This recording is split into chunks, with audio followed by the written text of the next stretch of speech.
Hi, I'm Melissa Fretwell, and I want to welcome you into the conversation that Danny Fur and I have been having now. Do you know how long, Danny? As long as the pandemic, because I didn't know you before the pandemic. And so I just want you to know that I appreciate that we get to talk to each other every day.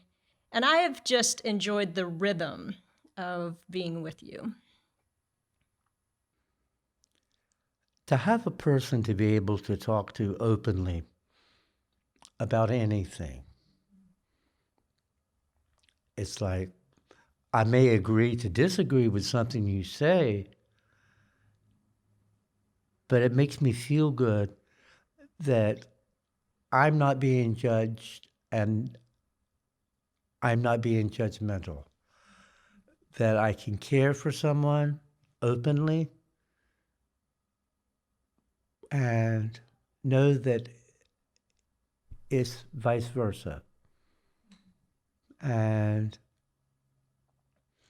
if we all looked and acted that way in our society, it wouldn't hurt.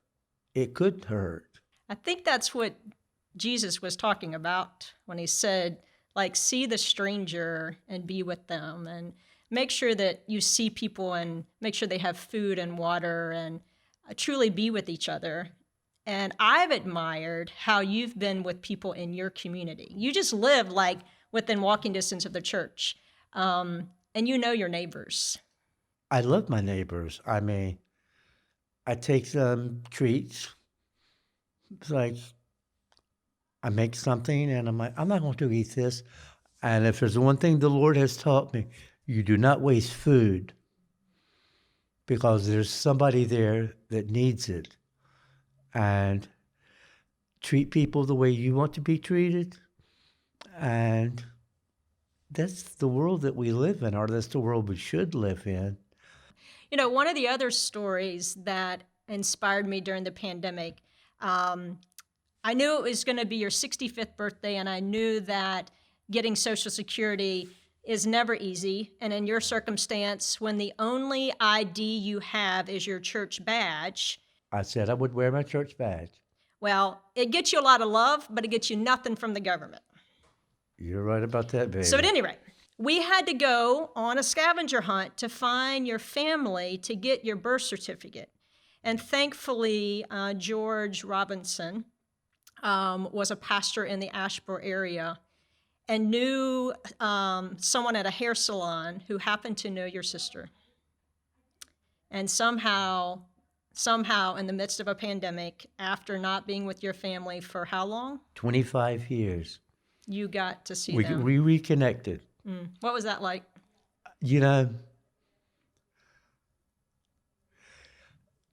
talking to my sisters, all this stupid stuff that happened in the past, you're like, that's petty.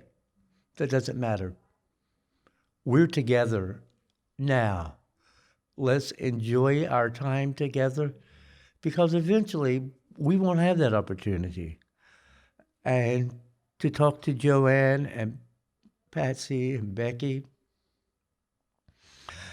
to go to the graves and see where my mom and dad and sister and brother are now resting.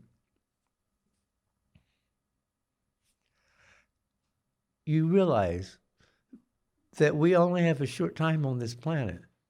So I do think what God is saying in some of our scriptures today is the importance of seeing each other. And in the midst of this pandemic, both of us have spent a lot of time alone. But every time I've called you and talked to you, I've hung up, being reminded of how important pew buddies are, because it's a model of community. And so I am just thankful to have you as my pew buddy, to get to worship with you on Sundays, and thank God for bringing us together.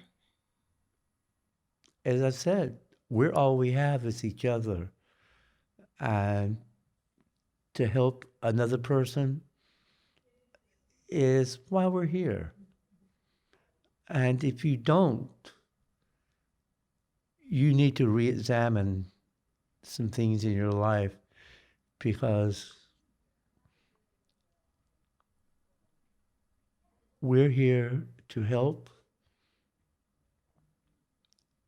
If it's a simple hello, how are you? Give the guy on the corner, he asks you for money. I don't have money. I can't give you money. But would you like a cup of coffee? How about a conversation? Sit and chat.